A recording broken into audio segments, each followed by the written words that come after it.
Assalamualaikum warahmatullahi wabarakatuh. Nama saya Cecilia Oktaviani, nomor absen 6 dari kelas 1010. Di sini saya akan menjelaskan materi kimia, yaitu nanomaterial. Yang pertama, kita harus mengetahui lebih dulu tentang nanoteknologi. Nanoteknologi adalah teknik bagaimana menciptakan mesin-mesin seukuran molekul untuk memanipulasi dan mengontrol sebuah objek. Melalui nanoteknologi, material dapat didesain sedemikian rupa untuk memperoleh sifat dan material yang diinginkan tanpa memboroskan atom-atom yang tidak diperlukan. Hal ini menyangkut penerapan prinsip kimia hijau, yaitu atom ekonomi. Oleh karena itu, nanoteknologi adalah salah satu penerapan prinsip kimia hijau dengan tujuan pelestarian lingkungan. Untuk nanomaterial sendiri adalah salah satu aplikasi dari nanoteknologi. Nanomaterial dapat didefinisikan sebagai bahan yang memiliki minimal satu dimensi eksternal berukuran 1-100 nanometer. Material nano memiliki sifat antara lain titik lebur, konduktivitas listrik, permeabilitas magnetik, warna, optis, dan reaktivitas kimia yang unik dan berbeda dibandingkan material pada ukuran mikroskopik. Lalu bagaimana pembentukan nanomaterial? Ada dua cara. Yang pertama ada top down dan bottom up. Top down adalah sintesis secara fisika, yaitu partikel besar dipecah menjadi partikel berukuran nanometer. Sedangkan bottom up yaitu sintesis secara kimia yang melibatkan reaksi kimia dari sejumlah material awal hingga dihasilkan material lain yang berukuran nanometer. Selanjutnya ada konsep perubahan sifat material nano. Yang pertama ada ukuran material. Ukuran atom didasari jari-jarinya. Material yang merupakan gabungan atom jika direduksi menjadi skala nano dapat menunjukkan sifat yang sangat berbeda dengan apa yang ditampilkan pada skala makro. Contohnya ada tembaga, yaitu zat buram bisa menjadi transparan, lalu ada aluminium yang merupakan bahan sulit terbakar menjadi mudah terbakar, dan silikon yang bersifat isolator bisa menjadi konduktor. Selanjutnya ada luas permukaan material. Material berskala nano memiliki luas permukaan yang relatif lebih besar dibandingkan material non-nano untuk massa yang sama, menyebabkan jumlah sisi aktif material untuk aktif secara kimia menjadi bertambah. Material menjadi reaktif secara kimiawi dibandingkan non-nano. Untuk sifat nanomaterial ada 4. Yang pertama sifat elektrik. Nanomaterial dapat memiliki energi yang lebih besar daripada material ukuran biasa karena mempunyai surface area yang lebih besar.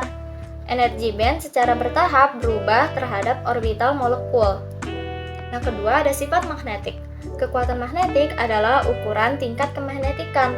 Tingkat ini akan meningkat dengan penurunan ukuran butiran partikel dan kenaikan spesifik surface area per satuan volume partikel, sehingga nanomaterial memiliki sifat yang bagus dalam peningkatan sifat magnetik. Yang ketiga ada sifat kimia. Nanomaterial juga penting untuk aplikasi kimia, yaitu untuk penambahan surface area yang mana akan meningkatkan aktivitas kimia dari material tersebut. Yang terakhir, yang keempat, ada sifat mekanik. Sifat mekanik yaitu nanomaterial memiliki kekerasan dan tahan gores yang lebih besar apabila dibandingkan dengan material yang ukuran biasa. Lalu selanjutnya ada contoh-contoh penggunaan nanoteknologi dalam berbagai bidang. Yang pertama ada bidang medis, untuk mendiagnosis dan pengobatan penyakit. Nanopartikel dapat digunakan dalam sistem penghantaran obat untuk mengarahkan obat secara spesifik ke sel-sel yang sakit sehingga mengurangi efek samping pada jaringan yang sehat. Contohnya ada Doxil, yaitu obat kemoterapi yang menggunakan liposom nanoteknologi. Yang kedua ada bidang energi, digunakan untuk baterai dan superkapasitor. Nanomaterial digunakan untuk meningkatkan kapasitas penyimpanan dan kecepatan pengisian baterai serta superkapasitor.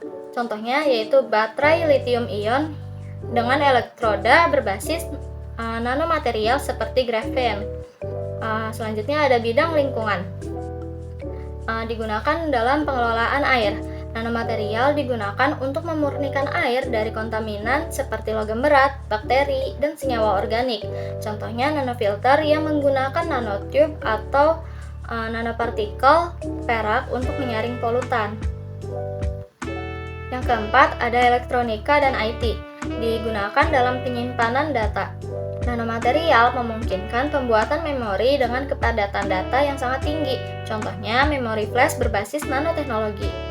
Lalu selanjutnya ada bidang material dan manufaktur, digunakan dalam pelapisan dan permukaan. Nanomaterial digunakan untuk membuat pelapis anti gores, anti korosi, dan self cleaning. Contohnya pelapis anti gores pada lensa kacamata dan layar ponsel. Dan yang terakhir ada bidang kesehatan dan kecantikan. Yang pertama digunakan dalam kosmetik. Nanomaterial digunakan dalam produk kosmetik untuk meningkatkan penetrasi bahan aktif ke dalam kulit. Contohnya yaitu tabir surya yang mengandung nanopartikel titanium dioksida atau seng oksida untuk perlindungan UV yang lebih baik. Dan digunakan dalam pembalut luka, yaitu nanomaterial seperti perak nanokristal digunakan dalam pembalut luka untuk mempercepat penyembuhan dan mencegah infeksi. Nah, kita sebagai pelajar memiliki peran penting dalam mengembangkan nanoteknologi di masa depan dengan fokus pada pendidikan, penelitian, dan inovasi. Kita dapat mendalami ilmu dasar seperti fisika dan kimia, serta mengikuti program studi terkait nanoteknologi.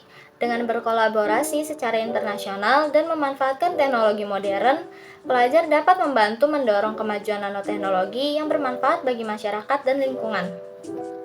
Sekian penjelasan dari saya, kurang lebihnya mohon maaf. Terima kasih dan